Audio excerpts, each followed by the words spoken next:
নির্বাচন আর সংস্কারকে মুখোমুখি করবেন না।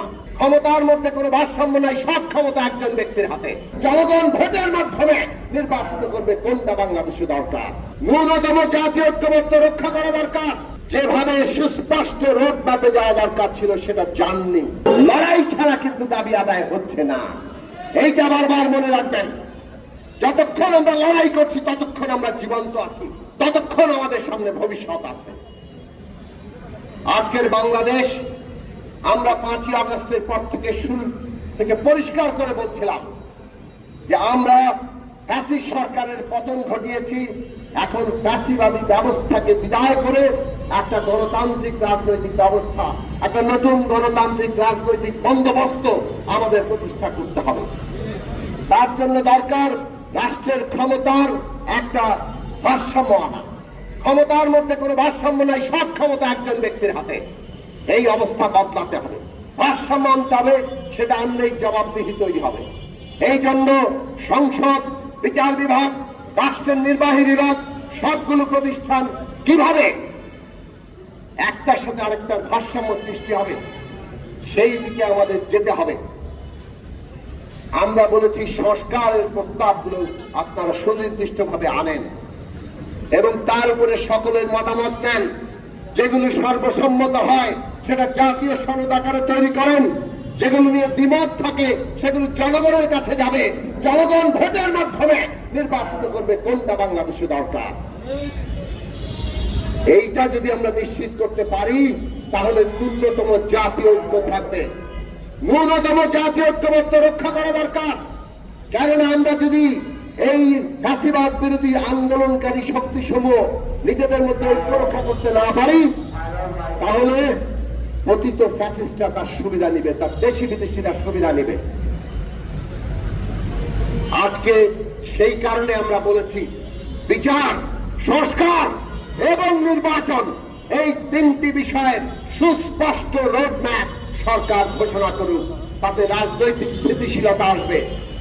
কিন্তু আমরা দেখলাম এই বিষয়ে সরকার নানা পক্ষের চাপে অথবা নানা কারণে যেভাবে সুস্পষ্ট রোডম্যাপে যাওয়া দরকার ছিল সেটা জাননি। না যাওয়ার পরিণতি আমরা আজকে দেখছি। একটা ভয়ঙ্কর অস্থিরতা, উত্তেজনা সমস্ত রাজনৈতিক অঙ্গনে তৈরি হয়েছে এবং আন্দোলনকারী শক্তি যারা ফ্যাসিবাদের পতন ঘটিয়েছে তাদের মধ্যে আজকে একটা অনৈক্য সৃষ্টি হয়েছে, পরস্পর মুখোমুখি অবস্থা তৈরি হয়েছে। মনে রাখবেন, এই পরস্পর বিরোধ এবং মুখোমুখি অবস্থা কেবলমাত্র ফ্যাসিস্ট শক্তি তাদের দেশি বিদেশি মিত্রদেরকেই সহায়তা করবে। শহীদের রক্তের উপর আমরা দাঁড়িয়ে আছি, রক্তের দাগ এখনো শুকায় নাই। কাজেই আমাদের ঐক্য কোনোভাবেই ভাঙতে দেওয়া যাবে না। নির্বাচন আর সংস্কারকে মুখোমুখি করবেন না। বিচার, সংস্কার, নির্বাচন এগুলো কোনো পরস্পর মুখোমুখি বিষয় নয়। তিন বিষয় একসাথে যাবে। তিনটার পরিষ্কার রূপরেখা আমরা দেখতে চাই। জনগণ দৃশ্যমান বিচার অগ্রগতি দেখতে চায়। জনগণ দেখতে চায় সংস্কার প্রশ্নে কোন বিষয়ে ঐক্যমত্য তৈরি হয়েছে আর কোন বিষয়গুলো এখনো দ্বিমত আছে। ঐক্যমত্য জাতীয় সনদ হবে, দ্বিমত নির্বাচনের ম্যানিফেস্টো আকারে যাবে।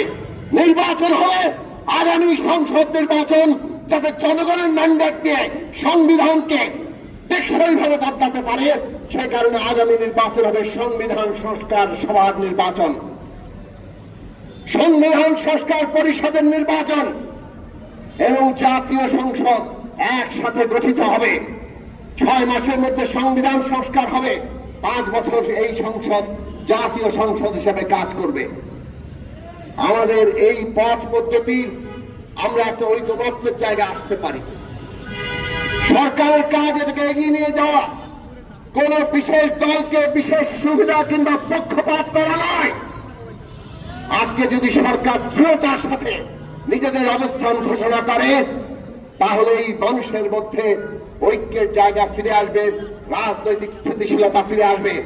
আমরা দেশের সমস্ত রাজনৈতিক দল, দেশের সমস্ত শ্রেণী পেশার সংগঠন, সিভিল সোসাইটি, রাষ্ট্রের বিভিন্ন প্রতিষ্ঠানের কর্তা ব্যক্তিরা সবার কাছে আমরা আহ্বান জানাই, আসুন ন্যূনতম জাতীয় ঐক্যমত্য রেখে সংস্কার প্রক্রিয়ার মধ্য দিয়ে একটি গণতান্ত্রিক নির্বাচনের মধ্য দিয়ে আমরা নতুন বাংলাদেশ, গণতান্ত্রিক রাজনৈতিক বন্দোবস্তের বাংলাদেশ প্রতিষ্ঠা করে